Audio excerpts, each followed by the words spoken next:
Hyderabad Sanath Nagar ESI హాస్పిటల్లో ప్రమాదం చోటు చేసుకుంది. ఎమర్జెన్సీ వార్డులో రెనోవేషన్ చేస్తుండగా సెంటరింగ్ ఒక్కసారిగా కుప్పకూలిపోయింది. ఘటనలో 3 కార్మికులు ప్రాణాలు కోల్పోయారు.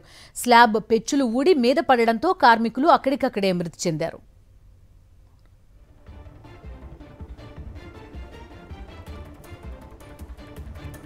పూర్తి వివరాలు అందిస్తారు మా కరెస్పాండెంట్ అమర్ చెప్పండి.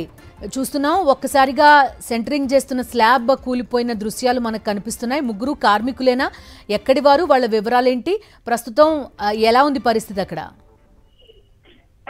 బిందు సనత్ నగర్ ఈఎస్ఐ హాస్పిటల్లో ఘోర ప్రమాదం చోటు చేసుకుంది. హాస్పిటల్ బిల్డింగ్ కి సంబంధించి రెనోవేషన్ వర్క్ గత కొద్ది రోజులుగా నడుస్తుంది. అయితే పైన ఉన్నటువంటి బిల్డింగ్ పాత బిల్డింగ్ కావడంతో పెచ్చులు కింద పడే దశలో ఉండడంతో ఇప్పటికే ఈఎస్ఐ హాస్పిటల్ యాజమాన్యం దీనికి సంబంధించిన వర్క్ ఒకవైపు కొనసాగిస్తున్న నేపథ్యంలోనే హాస్పిటల్ బిల్డింగ్ లో పనిచేస్తున్న ఒక్కసారిగా పైన ఉన్నటువంటి పెచ్చులు వేయడం, ఆ తర్వాత సెంటింగ్ కూడా కింద పడడంతో కింద ఉన్నటువంటి మొత్తం 5 కార్మికులకు గాయాలయ్యాయి. దీంట్లో 5 కార్మికులు 3 అక్కడికే చనిపోయిన పరిస్థితులు అయితే ఉన్నాయి. అయితే రెనోవేషన్ ప్రస్తుతం నడుస్తున్న కార్యక్రమంలోనే ఈ ఘటన చోటు చేసుకుని స్లాబ్ పెచ్చులు ఒక్కసారిగా సడన్ గా ఊడిపోయినాయి. దీంతో కింద ఉన్నటువంటి సెంటరింగ్ కావచ్చు, స్లాబ్ పెచ్చులు అన్ని ఒక్కసారిగా కుప్పకూడడంతో కింద ఉన్నటువంటి కార్మికులు 3 అక్కడికక్కడ చనిపోయారు. మరో 2 పరిస్థితి విషయంగా ఉంది. వారికి మెరుగైన చికిత్స కోసం వేరే ఆసుపత్రికి తరలించారు. అయితే ఎమర్జెన్సీ వార్డులో ఈ రెనోవేషన్ పనులు నడుస్తున్నాయని చెప్తా ఉన్నారు. మరి ఘటన పట్ల పోలీసులు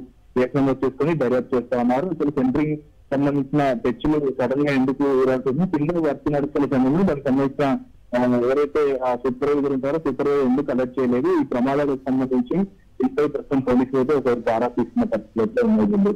ఓకే అమర్, థ్యాంక్ యూ.